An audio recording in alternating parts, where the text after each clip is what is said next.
പണ്ടൊക്കെ ഒരു 50-60 വയസ്സ് കഴിഞ്ഞ ആൾക്കാരിലാണ് കൂടുതൽ ക്ഷീണം, തളർച്ച എന്നിവ നമ്മൾ കണ്ടുവരാറ്. പക്ഷേ ഇപ്പം നമ്മൾ എടുത്തു നോക്കിക്കഴിഞ്ഞാൽ കുട്ടികൾ തൊട്ടിട്ട് എല്ലാ ഏജ് ഗ്രൂപ്പിലും ഈ ക്ഷീണം, തളർച്ച കണ്ടുവരുന്നുണ്ട്. അത് എന്തുകൊണ്ടാണ്, അല്ലെങ്കിൽ എന്തൊക്കെയാണ് അതിന് കാരണങ്ങൾ എന്നതിനെ കുറിച്ചിട്ടാണ് ഇന്നത്തെ വീഡിയോയിൽ നമ്മൾ സംസാരിക്കാൻ പോകുന്നത്. ഡോക്ടർ, അപ്പോൾ ഈ പറഞ്ഞ അവസ്ഥയ്ക്കുള്ള ഒരു പ്രധാന കാരണങ്ങൾ എന്തൊക്കെയാണെന്ന് വിശദീകരിക്കാമോ? തളർച്ചയ്ക്ക് പ്രധാനമായിട്ടും 3-4 കാരണങ്ങളാണുള്ളത്. അതിലൊന്ന് പോഷണങ്ങളുടെ ഡെഫിഷ്യൻസി ആകാം. ശരിക്കുമുള്ള ഭക്ഷണത്തിൽ പോഷണങ്ങൾ കിട്ടുന്നുണ്ടാവില്ല. 2, അഡ്രിനൽ ഫറ്റീഗ് എന്ന് പറഞ്ഞൊരു കണ്ടീഷനുണ്ട്. അതായത് കുറേ കാലം ഹൈ ആയിട്ട് സ്ട്രെസ് നിന്ന് ആ കോർട്ടിസോൾ പ്രൊഡക്ഷൻ ഡിക്ലൈൻ ആയിട്ടിരിക്കുന്ന ഒരു സ്റ്റേജ്. അതുപോലെ തന്നെ അടുത്തൊരു കാര്യം എന്ന് പറയുന്നത് ഡീടോക്സിഫിക്കേഷൻ മെക്കാനിസം ശരിക്കും നടക്കുന്നുണ്ടാവില്ല. അതായത് നമ്മളുടെ ബോഡിയിലെ മെറ്റബോളിസം വഴി ഉണ്ടാകുന്ന വേസ്റ്റിനെ നമ്മുടെ ലിവറിന് ഹാൻഡിൽ ചെയ്യാൻ പറ്റുന്നുണ്ടാവില്ല.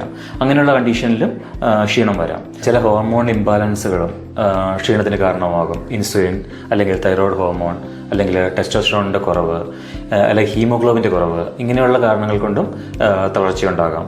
അന്നേരം നമ്മൾ ശരിയായിട്ടുള്ള ഡയഗ്നോസിസ് ആണ് ഏറ്റവും പ്രധാനമായിട്ട് ഇമ്പോർട്ടൻ്റ് ആയിട്ടുള്ള കാര്യം. എന്തുകൊണ്ടാണ് ആ തളർച്ച വന്നതെന്നുള്ളത് ഡയഗ്നോസ് ചെയ്തിട്ട് അതിനനുസരിച്ചുള്ള ട്രീറ്റ്മെൻറ്റുകളാണ് നമ്മൾ സാക്കിയിൽ കൊടുക്കുന്നത്.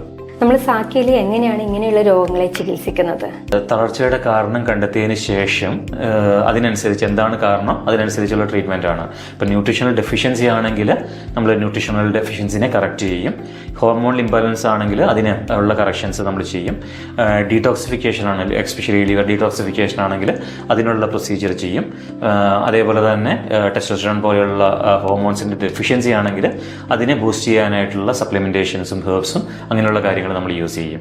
പിന്നെ അഡ്രിനൽ ഫറ്റീഗ് പോലെയുള്ള കണ്ടീഷൻ ആണെങ്കിൽ നമ്മൾ കോർട്ടിസോളിനെ സപ്പോർട്ട് ചെയ്യാനായിട്ടും അഡ്രിനൽ ഗ്ലാൻഡിനെ സപ്പോർട്ട് ചെയ്യാനായിട്ടും അതുപോലെ തന്നെ സ്ട്രെസ് ഉള്ള കോപ്പിംഗ് സ്കില്ല് ഡെവലപ്പ് ചെയ്യുന്ന കാര്യങ്ങളും ഒക്കെ നമ്മൾ ചെയ്തിട്ടാണ്, യോഗ പോലെയുള്ള ട്രീറ്റ്മെൻറ്റ്സ് ഉപയോഗിച്ചിട്ടാണ് നമ്മൾ ഈ തളർച്ചയെ ചികിത്സിക്കുന്നത്.